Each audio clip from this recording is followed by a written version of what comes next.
7h26, estamos de volta com o Folha no Ar, primeira edição, e hoje, para o dia 29, já chegando para o finzinho do mês de julho, tendo o prazer de receber neste programa duas ilustríssimas figuras que têm feito aí um trabalho excepcional pela educação. Vamos conversar com o Jefferson Manhães, reitor do IFE, e com o Raul Palácios, reitor da UF, no oferecimento dos laboratórios Plínio Bacelar e Proteus Serviços de Saúde e Medicina Ocupacional.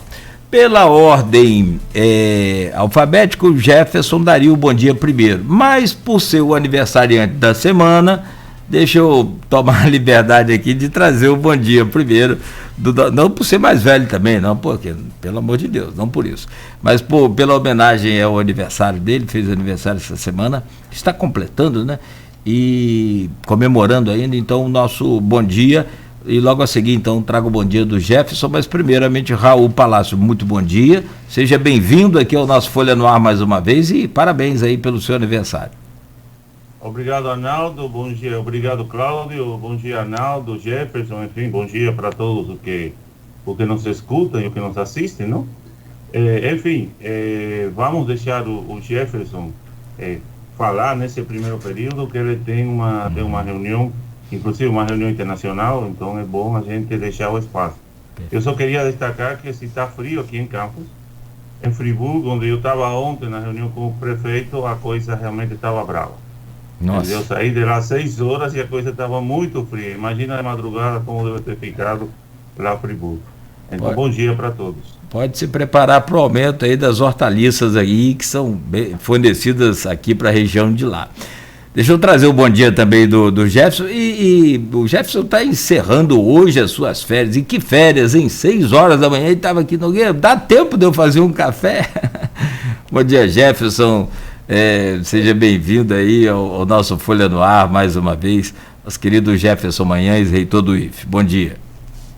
Bom dia, Cláudio, bom dia, Arnaldo, bom dia ao meu querido amigo Raul, a quem eu tenho a honra de estar aí ladeando aí as discussões da educação em nosso município, contribuindo com tantos profissionais de educação, cientistas, colegas que estão aí neste cotidiano de construir a ciência, a tecnologia, a formação das pessoas. Dar os parabéns aqui também ao Raul, um grande prazer, parabéns, Raul, pelo seu aniversário. De fato, hoje é o meu último dia de férias, ainda estou de férias, depois dizem que servidores públicos não trabalham, internacional, isso porque eu estou de férias, Mas, na verdade, nós gestores também temos esse compromisso, que a gente fala 7x24, a gente tem que estar sempre à disposição da sociedade, quem paga o nosso salário, que é o nosso dever. Tenho muito orgulho sou há 27 anos servidor público federal, educador, então estou aqui à disposição para a gente poder pensar esse momento tão difícil que o Brasil está passando, e com resultados, tema hoje desse nosso programa, que eu não poderia me furtar estar aqui, especialmente ao lado do Raul, mas nesse programa tão importante. E eu falava para o Cláudio, eu tenho uma gratidão ao Grupo Folha, porque hoje a história do Instituto Federal Fluminense, a história democrática, ela muito se deve também à atuação de meios de comunicação desta magnitude. Então, falando em ciência, mas também falando em democracia, que são indissociáveis, O que nós estamos hoje tendo neste país são questões muito graves que temos que refletir, e a Folha presta esse bom serviço, tá bom? Então, bom dia a todos que estão nos ouvindo, nos assistindo, vai ser um bom papo, já me desculpando aí que eu vou sair um pouquinho mais cedo, mas o Raul, o nosso querido líder da nossa querida UENF, vai com certeza continuar esse bate-papo. Vamos lá, vou começar aqui com uma pergunta, em uma colocação do Edmundo Siqueira, sobre essa questão desse apagão aí nos dados do CNPq. Primeiro, eu também queria que vocês falassem, para quem nos ouve e não sabe a dimensão do que é isso, o que significa esse sistema estar fora do ar, qual o risco que as pesquisas correm, as pesquisas já realizadas, de perderem esses dados, enfim, a questão também das bolsas, vocês pudessem explicar didaticamente, até para os nossos ouvintes, qual o risco para pesquisa, para ciência, para tecnologia em relação a esse apagão. Mas eu vou trazer aqui a colocação também do Edmundo Siqueira, que é blogueiro aqui da Folha, sempre participa de coberturas em relação aos institutos de ensino aqui dos superiores da nossa cidade. Ele coloca o seguinte: reitores, o apagão no CNPq é simbólico em um governo que nega a ciência constantemente. A concessão de bolsas para pesquisadores oferece as condições para que pesquisas sejam estruturantes e pensem a ciência e a tecnologia como motores do desenvolvimento. Resolvido o apagão, e caso os dados estejam preservados como garantiu o CNPq, o teto de gasto aprovado pelo Congresso volta a ser o maior inimigo das pesquisas de extensão nas universidades públicas. A UENF e o IFE recebem recursos suficientes para que suas pesquisas contribuam efetivamente para o desenvolvimento regional? Então, assim, são duas questões. Esses dados, vocês acreditam que realmente estejam preservados? Como que isso aconteceu? E a questão financeira também, como fica, sendo aí um segundo maior inimigo desse momento? Vou começar com o Jefferson, por favor. Bom, Arnaldo, vamos olhar o fato. Né? O fato foi, no primeiro momento, assustou a todos nós de maneira ainda muito maior, porque existe um equipamento que chama-se storage. Storage é equipamento de armazenamento. É como se fosse várias unidades de disco ou de memória que você guarda as informações. É o HD, o hard disk, em tese, assim, de maneira muito simples, do sistema do CNPq. É onde a gente guarda as informações. Então, essas informações, mas as informações que estão online. Tá? Então, esse sistema, ele é um sistema eletrônico, e uma peça desse sistema falhou, pifou, e o sistema ele ficou indisponível. A primeira nota que sai, ou que chega a gente pela mídia, é de que não havia backup do sistema do CNPq. Então, o que vem à mente? Perdeu-se tudo. Inclusive, é uma coisa meio assustadora, porque normalmente a gente faz backup desses dados, e o backup é um outro sistema. Então, você tem os sistemas online e você depois transfere isso para um conjunto de outros sistemas para poder armazenar essa informação num sistema paralelo. Mas, na primeira nota, passou-se a ideia de que esses backups foram perdidos, mas porque esses sistemas de informática, os sistemas eletrônicos, eles são backupeados também o processamento dele, não só os dados que são armazenados em outro espaço, mas o sistema todo ele tem um backup, ele tem um espelho. Então, quando ele falhou e não tinha backup para este storage, né? E que isso foi elucidado logo depois, dizendo, não, olha, nós temos o backup dos dados, nós não temos o backup desse equipamento eletrônico que armazena online os dados, que são da busca imediata. Quando você acessa o site, eles vão buscar esses dados nesse equipamento, chama-se storage, é como se fosse o HD do meu computador, só que de sistemas maiores, chama-se storage, enfim, esse é o nome técnico. Então, o CNPq disse, olha, nós temos essa informação guardada do histórico, do passado. O medo que eles têm é que eles não sabiam o tempo. Então, se foi solicitado alguma coisa eletronicamente e quando pifou o sistema, não sabe se isso foi registrado, porque o backup também ele não faz toda hora. Às vezes, no final do dia, faz o backup de todos os dados. Então, ele não sabe se foi a extensão de um dia, de uma hora, de alguns dias, que perdeu os dados mais recentes. Tá? Então, isso preocupa muito, porque esse equipamento, por não ter um backup do equipamento, né, não dos dados, do equipamento, o sistema ficou inviabilizado. É como se você tivesse um computador e o disco rígido dele, ele falhou. Então, não tem como acessar. Se você tivesse dois discos rígidos, um ao lado do outro, dois sistemas de storage, ou um storage que a gente chama espelhado, enfim, tem as técnicas aí da galera da informática, né? Automaticamente, quando um falha, o outro está ativo. Né? Isso não aconteceu, não estava devidamente registrado. Esse é o fato que inicialmente nos assustou sobremaneira e agora a gente pelo menos está tranquilo que tem a história, está guardada, o sistema está sendo recuperado, eles já detectaram e isso vai ser reposto. O problema é que para tudo, né? inclusive, havia uma ameaça, ou pelo menos um medo, do pagamento das bolsas, né? Todo pedido que você faz de um projeto novo de ciência, enfim, tudo que você precisa fazer do que a gente chama da burocracia, da administração, da ciência, né? Porque a gente acha que ciência é só aquilo que você faz no laboratório, mas você precisa conseguir o recurso, você precisa apresentar o projeto, isso é avaliado por pessoas, por outros cientistas, e o sistema do CNPq é o que faz toda essa infraestrutura de comunicação entre essas diversas comunidades. E lá tem um sistema que é talvez um dos sistemas mais importantes, não mais importante, mas de referência internacional, que é o currículo Lattes, né? A plataforma Lattes.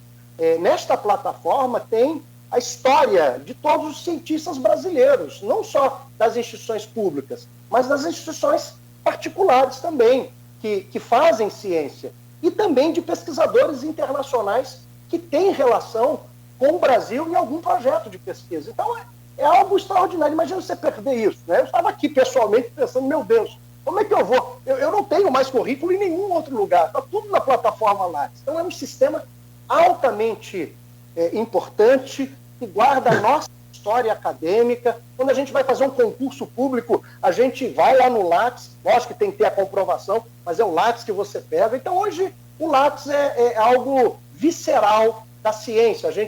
Qualquer pesquisador, qualquer pessoa que faz ciência, é pressuposto você ter o Lattes, né? Como se fosse um crachazinho, né? Você coloca o seu título. Então, assim, isso é o pontual. Então, o governo lá, o CNPq, os servidores estão se desdobrando, estão tentando, estão muito desesperados, porque eles não sabiam o tamanho do estrago, e agora o tempo vai passando, ainda indisponível, mas eles já estão recuperando, inclusive falando aí. Ontem o Raul, inclusive, disponibilizou um vídeo no nosso grupo, né, em que já havia um outro sistema para o qual estava sendo atualizado a atual estrutura do CNPq. Bom, mas isso é um fato tópico. Agora, por que isso aconteceu? Uma falha no equipamento é factível. O problema é que isso é um sinal óbvio, claro, de um desfinanciamento da política, da ciência e do desenvolvimento tecnológico do Brasil. Então, assim, isso é algo evidente, porque você vê na fala da gestão atual do CNPq, em que eles falam, não é uma questão orçamentária, porque nós já tínhamos outro sistema para o qual nós estávamos fazendo. Mas se nós tivéssemos o recurso necessário para a pesquisa, este sistema já teria sido substituído há muito tempo. E provavelmente você teria uma estrutura de pesquisa e de tecnologia muito mais robusta. Você não pode imaginar que um sistema da importância do Lattes, Carlos Chagas, tantos outros sistemas que o CNPq disponibiliza para a ciência brasileira e mundial, que esse sistema ele tem esse tipo de fragilidade. Eu vou dar, a título de exemplo aqui, eu vou dar para você uma informação. Nós temos, no âmbito federal, 3 grandes estruturas de pesquisa. Nós temos o dinheiro que vem para o CNPq, o dinheiro que vem para a CAPES e o dinheiro que vem para o FNDPC, o Fundo Nacional de Desenvolvimento de Ciência e Tecnologia. Esse fundo, que ele tem os recursos de todas as empresas,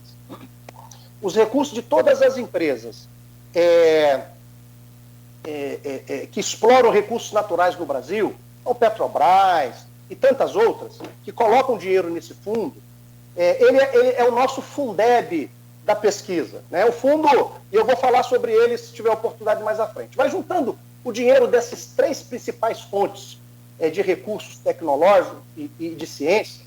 Nós tivemos, em 2020, 4,4 bilhões nesses 3 FNDTC, CNPq e CAPES.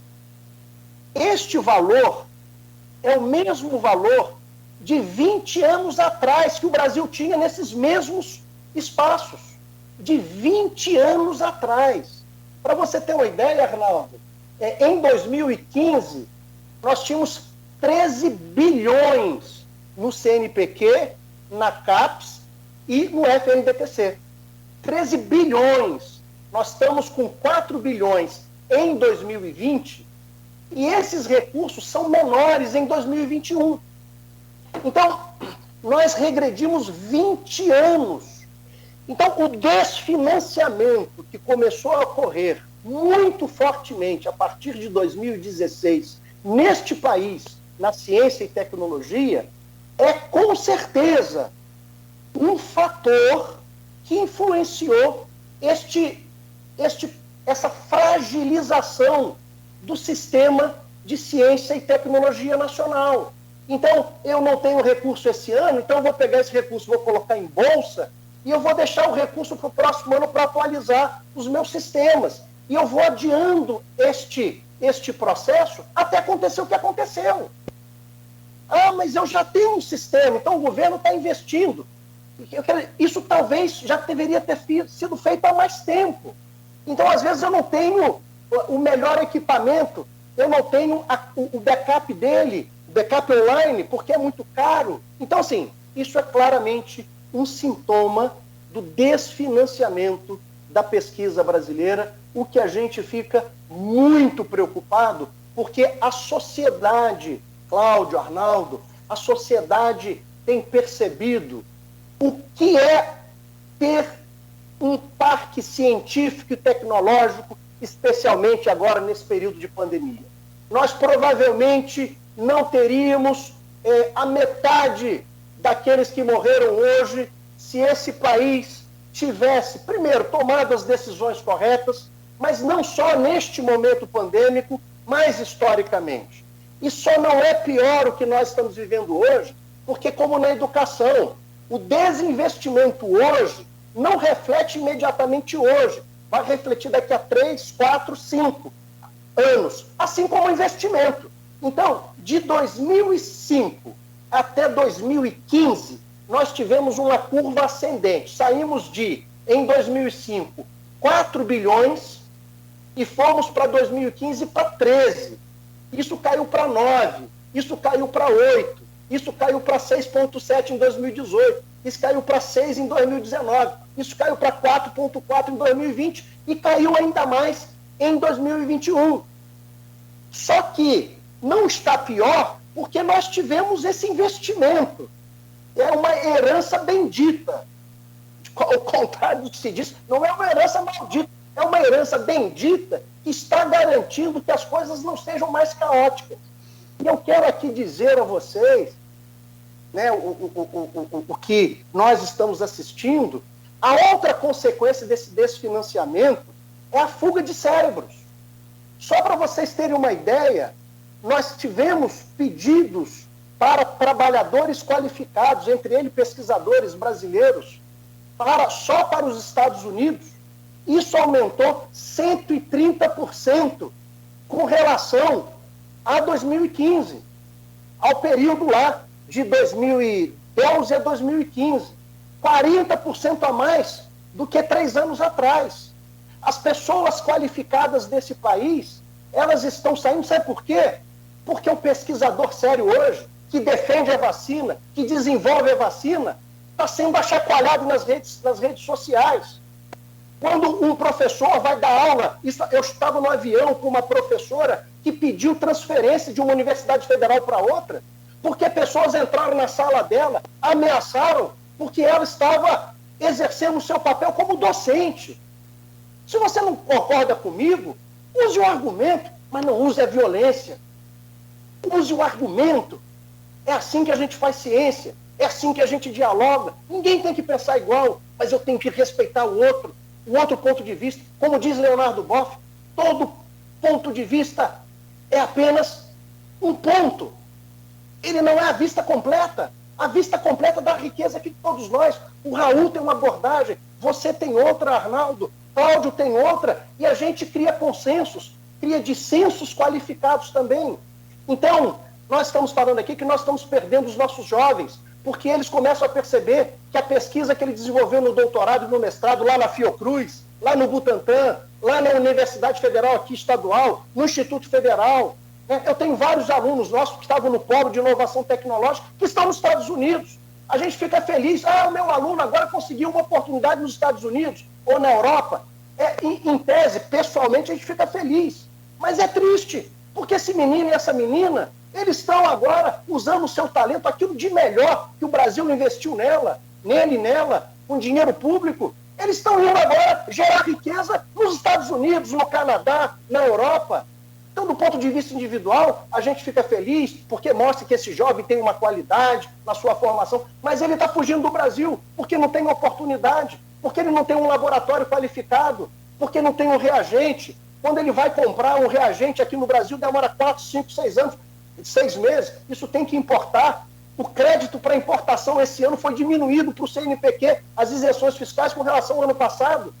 Tudo isso, a gente fica olhando o que está acontecendo. Então, nós estamos perdendo o melhor desse país, as pessoas que nós mais investimos. Eu sempre falo para os jovens, quando eles se formam aqui, né, coloquem o talento que vocês desenvolveram aqui a serviço dos brasileiros. Mas esses jovens estão indo para fora.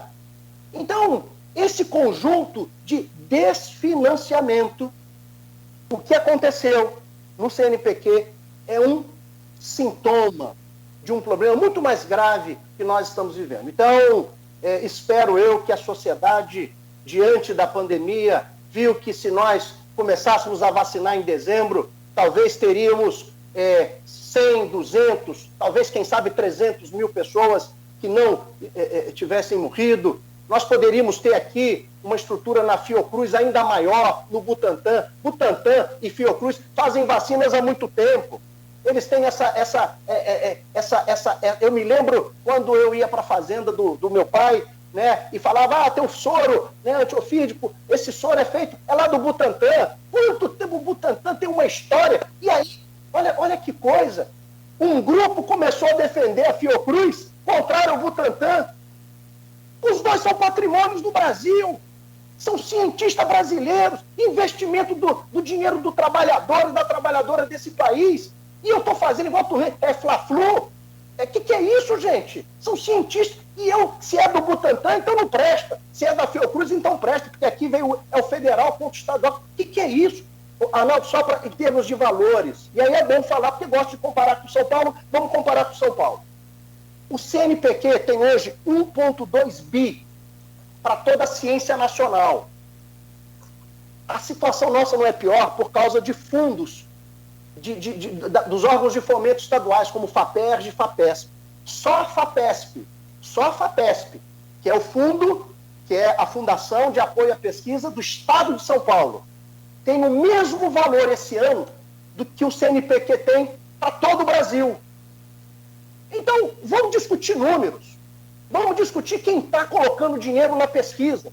Ou a pesquisa e a ciência não são importantes. Em todos os países, quando tem uma crise, investe em ciência e tecnologia. O que o Biden está colocando agora? 3 trilhões para mudar a matriz energética. Isso é para gerar um novo paradigma do uso de uma nova economia, uma economia verde. É mais dinheiro na ciência, é mais dinheiro na tecnologia, porque sabe que os Estados Unidos, se não investir, a China hoje investe tão quanto os Estados Unidos, ou investia tão quanto os Estados Unidos. Tem um poder científico enorme.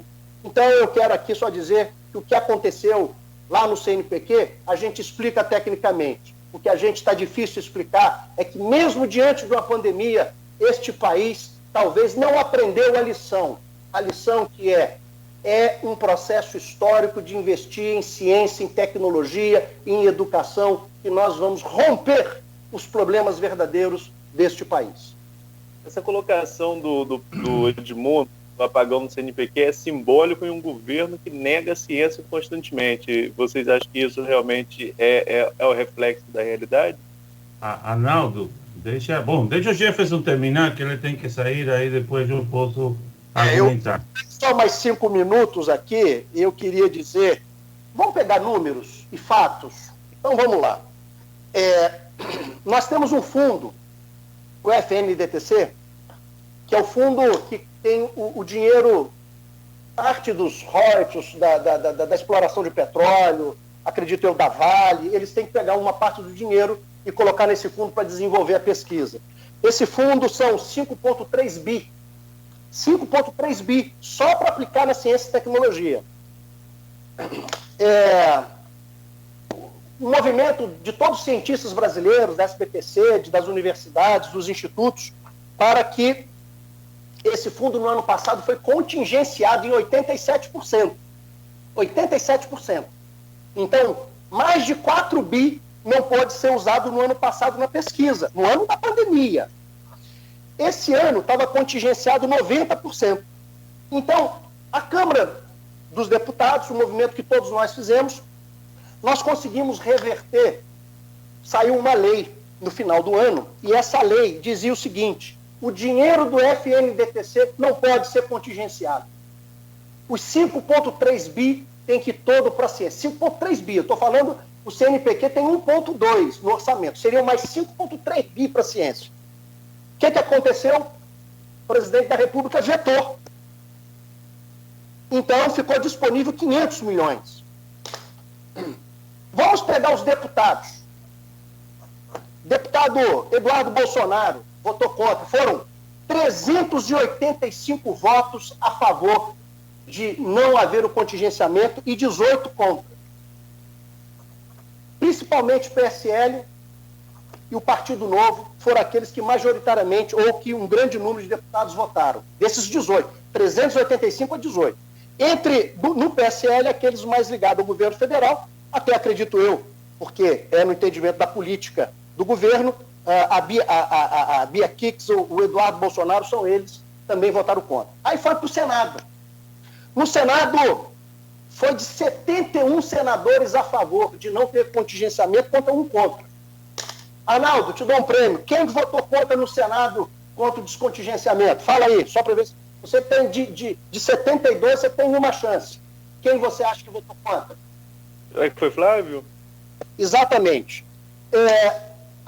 Aí isso foi vetado pelo presidente, o veto foi derrubado na Câmara. Então, e no Senado. Eu quero dizer para você o seguinte: vamos para os fatos. Vamos para os fatos. Eu não estou narrando nada. Eu até acredito que tem justificativa. Pode ter justificativa. Assim como está, por exemplo, eu tiro 5 bi da ciência, mas eu garanto 4 bi para o fundo político, para o fundão partidário. Esse eu não posso vetar. Agora, os 5 bi da ciência eu posso. Os 3,5 bi da internet para os estudantes pobres desse país eu posso vetar. Mas o 4 bi lá do fundo eleitoral eu não veto. Então, eu quero dizer o seguinte: quais são as prioridades do país? Eu até entendo que, lógico, eu não posso trabalhar de maneira simplista, né? Eu não estou aqui também, né, de maneira leviana, falando. A gente sabe que tem todo um acordo, uma construção, mas de 385 foi acachapante no Senado Federal, né, dizer o seguinte: gente, nós não podemos tirar dinheiro, contingenciar dinheiro da ciência, nós estamos sem esse dinheiro vai salvar vidas, talvez não agora, mas daqui, porque essa não vai ser a última pandemia, gostaria que fosse. O aquecimento global é muito mais grave do que essa pandemia. Você estava falando aí, lá de São João da Barra, como a gente vê a erosão daquele espaço é resultante direto, né, da intervenção humana. Nós vamos ter que ter dinheiro para pensar soluções para o Brasil e para o mundo, né? E nós precisamos de dinheiro.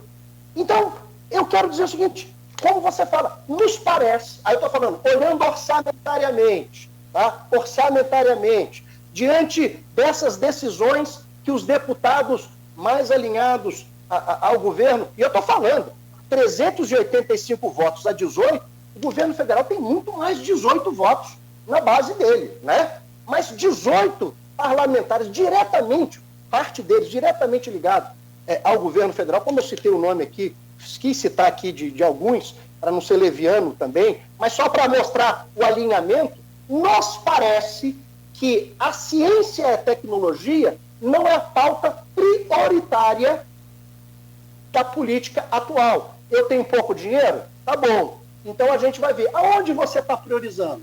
Né? Casa que tem pouco pão, todo mundo briga, ninguém tem razão, às vezes, esse é o ditado. Mas isso demonstra, né? Então, por exemplo, meu orçamento está pequeno, então eu vou deixar de ir para o restaurante, eu vou deixar de viajar.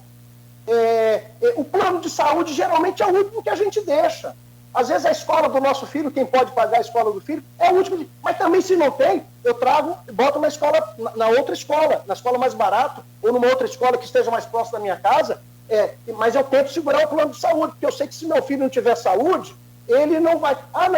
Não tem também plano de saúde. E eu vou, então, pelo menos da alimentação eu não posso tirar. Eu tenho que deixar o da alimentação. Eu vou priorizando e vou mostrando o que é importante. O que nos parece, que diante desse gráfico, né, nós estamos vendo que opções estão sendo feitas.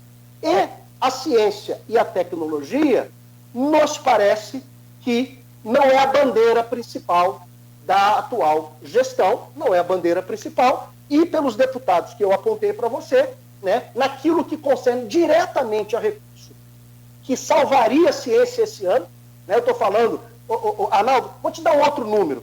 Você sabe quanto que nós temos para incentivar, o CNPq tem para fomento da pesquisa esse ano? Fomento. As bolsas são 900 milhões. 22 milhões. 22 milhões. Em 2014, eram 600 milhões. Hoje nós temos 22 milhões. Eram 600 milhões agora, há 6, 7 anos atrás. Nós temos 22 milhões. Só para brincar aqui um pouquinho, né? Lembra aquela polêmica do leite condensado? Quanto era aquela polêmica do leite condensado? Nós estávamos falando em 20 milhões. 20 milhões. Não estou falando nem que o governo comprou, estava orçado lá a possibilidade de comprar 20 milhões em latins de leite condensado. É o que nós temos hoje para investir na pesquisa, fomentar a pesquisa no nosso país, para editais abertos que a gente chama. Nós tínhamos 600 milhões agora há pouco tempo. Não significa que é só esse dinheiro que nós temos para toda a ciência, mas para uma linha importante do CNPq, que eu tenho certeza que a UENF já foi beneficiada, que o IFE já foi beneficiado, esses editais universais, nós já chegamos a ter, há 10 anos atrás, 50 milhões só num edital universal. Eu me lembro aí na UENF, toda a parte de infraestrutura de ar refrigerado de alguns prédios foram feitos, lá no IFE, salas de videoconferência, laboratórios. Hoje nós temos 22 milhões para o Brasil inteiro. Então, assim, é realmente muito triste, é um momento muito difícil, e eu quero chamar aqui aos nossos deputados, nossos representantes, os nossos eleitores, as pessoas que pensam nesse Brasil, que a gente saia desse fla-flu. Não é Butantan contra a Fiocruz, é a ciência contra a barbárie, é o bom senso contra a ignorância, né? É você mostrar ontem uma foto, isso indigna, uma foto que homenageia o agricultor, mas coloca lá um jagunço armado. O que eu quero informar isso para as pessoas?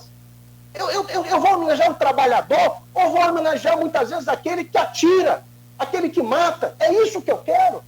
A gente entende, não, é porque na propriedade rural eu preciso ter um armamento. Cara, isso é uma discussão que a gente pode ter, mas eu não posso fazer apologia direta, com verba pública, para colocar lá e dizer o seguinte: eu quero, o que eu estou defendendo aqui é que não passa aqui não, se eu te dou um tiro. Se você não obedecer aqui a questão da vacina, eu te dou um tiro. Você usa a sua arma para você ter a sua liberdade individual. Isso não pode acontecer, isso não é razoável. E a ciência vem para nos ajudar a esclarecer, a pensar. Não significa que a ciência está certa em tudo. São verdades provisionais. Mas nós temos que ter aquilo de mais sofisticado que nós temos. A capacidade de pensar. E a capacidade de formar coletivos, de amar as pessoas, a capacidade de respeitar o outro, de saber que nós estamos numa comunidade. O que o ser humano, o Homo sapiens se tornou essa espécie hoje que domina o mundo, não pela capacidade de destruição, que também é pesada, mas pela capacidade de colaboração, de cooperação. Nenhuma espécie animal consegue se aglomerar e organizadamente com mais de 100, 120, sei lá, até 200. O ser humano consegue, bilhões de pessoas são organizadas por um relógio mundial, elegeram o dinheiro como elemento que todos concordam. Essa cooperação de milhões, de milhares, de bilhões, só os seres humanos são capazes de fazer. A inteligência humana é que nós temos que colocar a serviço das pessoas. Para isso precisa de dinheiro, para isso precisa de investimento. E é para isso que eu, Raul e todos nós aqui estamos com a sociedade, de alertar os nossos governantes. Se a opção não foi essa, chamar a atenção deles. Olha, é importante, isso salva vidas. Agora nós estamos vendo, mas faz muita coisa, traz conforto para as pessoas e vai garantir um futuro melhor. O futuro das energias alternativas, renováveis, um futuro que pode ser frio, escuro, mas pode ser também agradável se nós colocarmos o nosso saber a favor do coletivo. É isso. Arnaldo, deixa só como a pergunta foi no início, o que representava aquilo. Antes de chamar aí, o Cláudio deve estar nervoso para chamar. Não, o que é isso, Raul? Um tempinho. Não, eu só vou colocar 3 coisas rapidinho, até que saia para poder colocar os anúncios.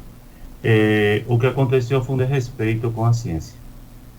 E o que aconteceu foi um desrespeito com a população de forma geral. Eu vou colocar aqui um exemplo muito claro. Imagina se a gente amanhece amanhã, onde o computador que guarda todas as informações do imposto de renda da gente desapareceu. Imagina isso.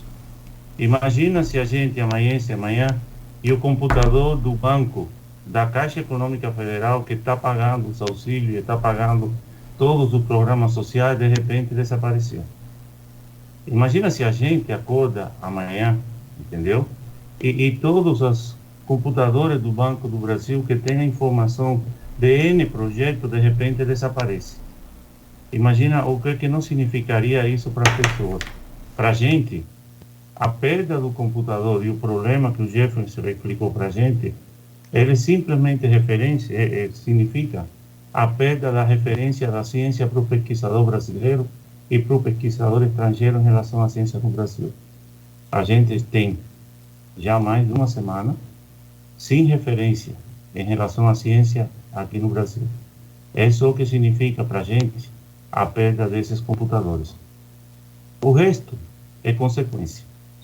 Entendeu? Então, assim, e queria colocar aqui para complementar o Jefferson, se é que dá para complementar, é um projeto neoliberal de construção do Brasil, onde a ciência é vista como gasto e não como investimento. Entendeu? É um projeto neoliberal do Brasil, onde ficam cortando todo aquilo que pode representar o desenvolvimento do Brasil, porque na realidade esse desenvolvimento para eles pode vir de fora. E isso, o único que nos faz é nos escravizarmos em relação ao mercado internacional. É isso que está acontecendo. E esses são assim, aspectos que eu acho extremamente importantes para que sejam colocados. Só para complementar o Jefferson num dado, ele está falando que o CNPq tem para investimento nessa parte de pesquisa 23 milhões. A UENF, só a UENF, em termos de bolsas anual, ela tem 19 milhões para poder gastar em bolsa. Só a UENF. Para termos uma noção, não vamos comparar o estado de São Paulo. E também não vamos comparar a FAPEP, que são monstros em relação a isso. Vamos comparar a universidade, que é uma das melhores do país, mas é uma universidade. Só em bolsa, a Universidade Estadual do Norte Fluminense gasta 19 milhões ano. Então, isso te dá uma noção de que aqueles 23 milhões não significa nada. De 2015 para cá, o orçamento do Estado, ele tem diminuído algo em torno de 1,5, 1,6, talvez chegue a ter um valor de 5%, 10%, o crescimento tem diminuído um pouco. Mas o dinheiro para a ciência, ele tem sido dividido por 5. Nós temos 11, entendeu? A gente divide por 5, chegamos praticamente em 2. Entendeu? Então, não que o Estado, em relação ao seu orçamento, tem uma redução de recursos de 10%, a redução na ciência, ela será em 5 vezes. Ou seja, o que temos hoje é 5 vezes o que tínhamos em 2015. Então, esses dados é importante deixar claro, porque esses dados são consequência. E são consequência do que? Do desrespeito para com a ciência, são consequência do negacionismo. A gente estava conversando há um tempo atrás, logo que eu entrei de reitor, pessoal estava falando da Terra plana. A Terra plana, de fato, todo mundo sabe que não é plana, mas era uma forma de colocar um vírus dentro da gente do negacionismo, porque tira praticamente o sustento da ciência. Então, na hora que tu coloca isso, dá força para a pessoa que não tem a menor noção do que estão discutindo, discutir a nível de pesquisadores em determinadas áreas que têm todo o conhecimento. Então, isso foi o que fizeram, foi um trabalho construído e a consequência está agora no resultado que temos hoje. Nós não temos hoje referência da pesquisa nesse país. É isso que está acontecendo. Sim, o Jefferson coloca com muita propriedade, mas com muito otimismo, que os dados já estão recuperados. Eu sou criado em outra formação. Eu gostaria de ver isso. Até agora não vi. Até agora eu não vi o ministro da Ciência e Tecnologia vir a público e explicar exatamente o que aconteceu. Então, praticamente parece que o CNPq foi para o espaço. Entendeu? E esse que é o principal problema. O principal problema é que a ciência e tecnologia tem aguentado e aguardado e ficado calada com cortes anuais em torno de 10%. Todo ano 10%, 20%, 10%, 20%. E o representante máximo nosso, que deveria ser o ministro, fica praticamente calado em relação a isso. Quantos diretores de CNPq a gente já não teve? Quantos diretores da CAPES a gente já não teve? Quanto realmente tem se falado de forma grosseira e tosca em relação à ciência e em relação à política de ciência e tecnologia? A perda do computador tinha desse movimento uma vacina brasileira. O Ministério de Ciência e Tecnologia estava bancando parte desse processo e foi cortado. E o fundo que o Jefferson colocou, isso não tem outro nome, isso se chama roubo. Roubo, porque o fundo não pode ser tocado. O fundo, as empresas colaboram com o fundo e esse fundo deveria estar lá, guardado no banco e crescendo. Quando o governo contingencia, o que está fazendo? Está deixando de colocar no fundo para colocar em outro. Então, nós temos hoje um fundo falso. E essa que é a grande verdade. E isso que a gente tem que demonstrar. Não podem colocar, como o Jefferson colocou bem claro, os 2 milhões ou os 3 milhões no fundo, porque não tem dinheiro no fundo. Essa que é a verdade. O fundo é falso. O fundo é um númerozinho que está lá com uma contribuição que as empresas estão fazendo e que está indo para outro lugar. Está indo para outro fundo aonde ninguém está contribuindo, mas tem fundo. Essa que é a grande verdade que isso. Então, a ciência está sendo, nesse momento, desrespeitada. No momento mais claro, onde fica evidente para toda a população a importância da ciência para o desenvolvimento tecnológico e para a vida do ser humano, mas ainda assim, nessa situação de evidência da importância da ciência, o governo brasileiro desrespeita a ciência, tira recursos, destrui o que pode, e o que temos como consequência, assim, o emblemático mesmo, é o computador do CNPq. O Jefferson deve ter, eu tenho na UENF, qualquer um sabe que tem que ter um espelho. Olha, o e-mail da minha universidade falha 3 horas, e o que eu tenho de professor reclamando é impressionante. Assim, o equipamento que nós temos lá, o gerador, os picos que tem em campo que são gigantes, parece que a gente é fim de linha da todas as produtoras de energia e distribuidoras de energia.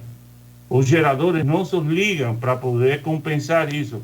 Quando o gerador não liga e fica 2, 3, 4 horas, aí o que eu recebo de e-mail em relação à incapacidade de tudo aquilo que acontece, e eu entendo, porque pode ser perdido na pesquisa por falta de energia elétrica, é gigante. Agora imagina quando a referência que a gente tem da ciência, que é o CNPq, está fora do ar, ou foi para o espaço. Entendeu? É assim, é um impacto grande, e eu queria colocar isso para a população que às vezes não entende. Imaginemos que aquele site do imposto de renda, onde você coloca seu recurso, desaparece. Imaginemos que a Caixa Econômica desaparece. Imaginemos que o Banco do Brasil deixa de prestar serviço. Como fica para a população a situação? Entendeu? Como fica? Imagina que tu chega numa tenda e tu vai comprar um produto e de repente o cartão de crédito não funciona. E a empregada tem que ir lá e procurar aquele negócio de papelzinho que não aparece mais, que não tem a menor noção do que vai fazer, que não tem nada. Simplesmente não acontece. Foi o que fizeram.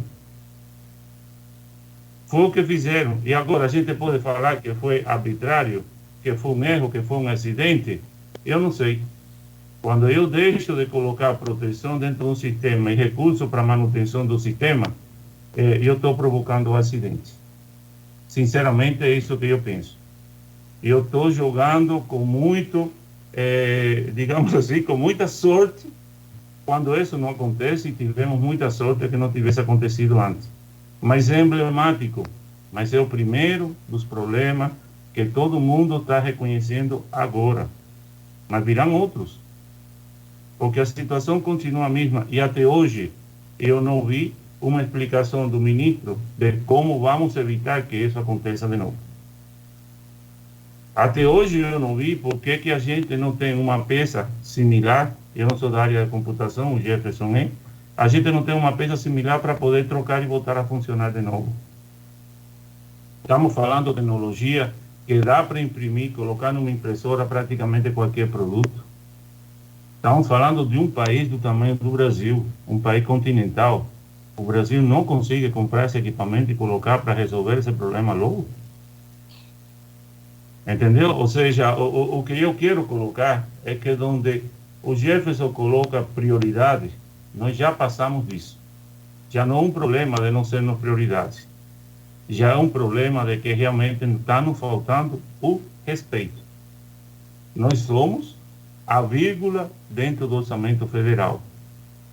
Valores depois da vírgula, nós somos, em termos de importância, aquilo que não quer mais. E dentro desse projeto tecnológico é isso que está acontecendo. Agora, por outro lado, por que funciona?